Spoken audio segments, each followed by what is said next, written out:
vous avez au chocolat, à la vanille, à la pomme verte. Donc allez-y, ouvrez-les, sentez-les et choisissez le gommage que vous voulez. Un salon de beauté dans une maison d'arrêt, ça peut surprendre. Pourtant, depuis 1 an, c'est un rituel. Une fois par semaine, les détenus reçoivent la visite de celle que l'on surnomme la fée de la beauté, Véronique Lavigne. Une parenthèse salvatrice pour ces femmes qui, derrière les barreaux, se demandent parfois à quoi bon. Il y a des moments de bas où on a des moments où on est démoralisé, où donc on oublie un peu tout ça. Et là, c'est vrai que ces moments-là remontent le moral et font du bien. C'est agréable de se sentir jolie, féminine, même ici. Vernis à ongles, sel de gommage, l'univers de Véronique est souvent associé au luxe et à la superficialité. Mais ici, faire une manucure prend une autre dimension. Ça va bien au-delà des soins esthétiques purs, puisque en fait, on va se servir de ces soins comme support, comme outils qui vont permettre d'agir sur l'estime de soi, la reconstruction identitaire, les liens sociaux. Souvent, les personnes sont très isolées, surtout les femmes quand elles sont incarcérées. Et ça va permettre de s'entraider, d'échanger des conseils. Vous avez pu le voir tout à l'heure. Elles s'appliquaient mutuellement du vernis à ongles, elles se massaient les mains. Voilà, ça évite le repli sur soi et une certaine forme de dépression pour certaines. L'atelier est terminé, vous pouvez regagner les cellules. Voilà, bonne journée, au revoir, je vous en prie.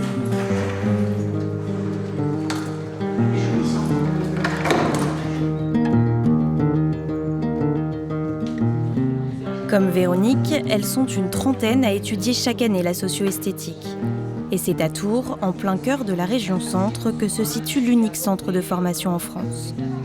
Créé en 1979, le CODES est intégré au centre hospitalier et aujourd'hui, c'est à un cours de gériatrie qu'assistent les étudiantes.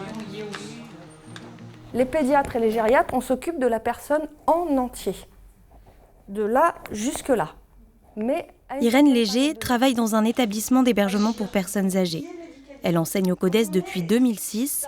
Son but, préparer les étudiantes à intervenir auprès de publics qu'elles connaissent parfois peu. Bon, une personne âgée, elle va arriver, et là il y a le cerveau qui a dit « Oh là là, fais gaffe, t'as le pied drôlement en arrière !» Et elle a eu le temps de tomber. Il y a des tas de choses qui ne s'improvisent pas et qu'on ne fait pas avec de la bonne volonté.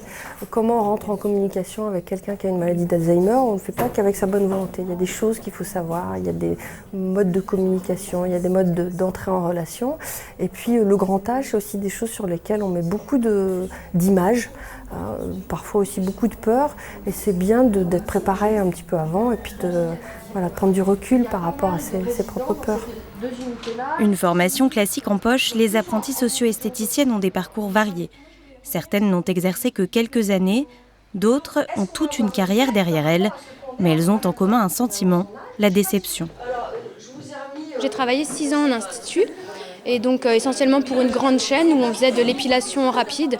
Donc il fallait vraiment enchaîner les personnes le plus rapidement possible. Des prestations et avant le bien-être en fait. Si la cliente n'était pas forcément à l'aise ou autre, il fallait faire les prestations. Si ça allait pas, si ça lui faisait mal, il fallait continuer quand même et passer à la personne suivante. Moi personnellement, quand j'ai voulu faire de l'esthétique, c'était justement pour plutôt apporter de la détente aux personnes, vraiment avoir du contact et prendre soin d'eux. Mais malheureusement, quand après on est dans le monde du travail, on remarque qu'effectivement c'est vraiment le côté superficiel qui ressort. On prend pas le temps, on n'a pas le temps de s'occuper vraiment correctement des gens. Et c'est tout, vraiment du côté plus commercial qu'humain en fait.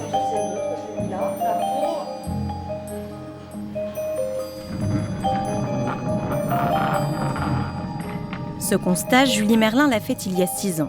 Après être passée elle aussi par le CODES, elle travaille désormais 2 jours par semaine à l'hôpital Bretonneau de Tours.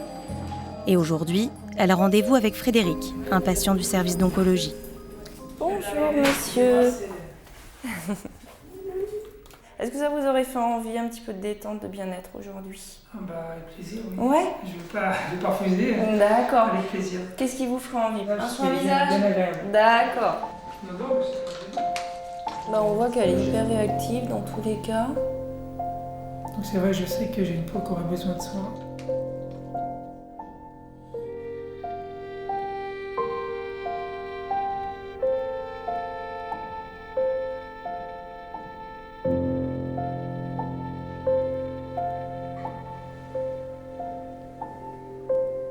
Mais si vous avez besoin à nouveau, s'ils repoussent, parce que là on les sent sur le... Ouais. Ça fait...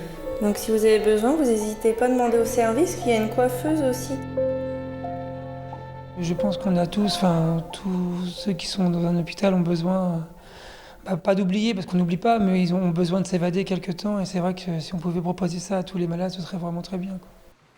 La deuxième patiente qui attend Julie est une nouvelle arrivante dans le service. Fatiguée, faible, elle demande une attention toute particulière. Autrefois, j'aimais beaucoup, mais bon, j'ai perdu goût à tout quand même. Petit à petit, elle semble apprécier la présence de la jeune femme. On est au cœur du métier de Julie. Le but recherché premier, c'est vraiment apporter un moment d'oxygène, un moment d'évasion, de bien-être, que ça soit plus un travail d'intérieur, de revalorisation de l'image de soi, de l'envie toujours de s'occuper de soi, de plaire. C'est vrai ce qu'elle dit. On se sent un peu revenir à la vie.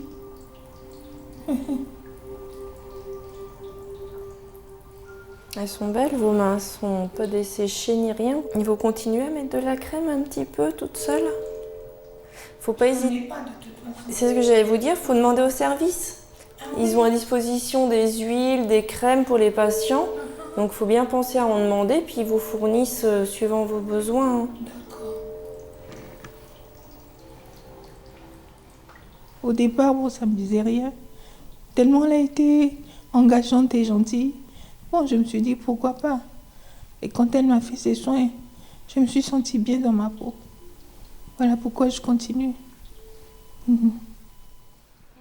À la fin de la séance, Julie quitte la chambre, émue. C'est vrai que on n'a qu'une envie, ces gens-là, c'est de leur apporter un maximum de douceur, de bien-être et de les remotiver à s'occuper de soi, de leur donner envie de reprendre goût, de s'occuper de soi. Pour elles et pour leurs proches, c'est tellement important pour les proches de voir quelqu'un de malade qui prend encore soin de soi, c'est énorme. Là, ça a vraiment été positif, mais à fond. Hein. Ouais, elle a vraiment verbalisé qu'on lui avait apporté un bien-être, que c'était un coup de foudre pour l'avant. Ah bah cool. Ah ouais, non, vraiment, je dis, c'est positif. Moi non plus. C'est que c'est bon signe. Avant de quitter l'hôpital, Julie note ses observations dans le dossier des patients. La socio-esthétique, au même titre que l'art-thérapie ou la nutrition, fait partie des soins de support. Elle est parfaitement intégrée au travail de l'équipe. J'ai connu des services où il n'y en avait pas. Et effectivement, c'est un réel plus pour les patients, puisque ça permet de redonner une image corporelle à des patients qui ont souvent quand même une atteinte de leur image, avec des produits lourds de chimiothérapie qui ont des effets secondaires notables. Comme le milieu carcéral, l'univers de l'hôpital peut être violent et rude. Mais Julie ne regrette pas son changement de vie. Aujourd'hui, grâce à elle, des sourires auront éclairé des visages. Aujourd'hui, grâce à elle, la beauté aura soigné. Dans les débuts de pratique, on a souvent tendance à emmener après le travail tout ce qu'on a reçu du patient, toutes les charges émotives. Et c'est vrai, ce qui est difficile au départ, c'est d'arriver à prendre du recul dès la sortie du travail. Sinon, c'est vrai que ça nous mange à l'intérieur et on n'a plus de vie. Et le métier n'est plus fait de la bonne manière. Parce que c'est vrai que si on commence à prendre tous les impacts des différents patients, c'est pas positif pour les prochains qui recevront un soin.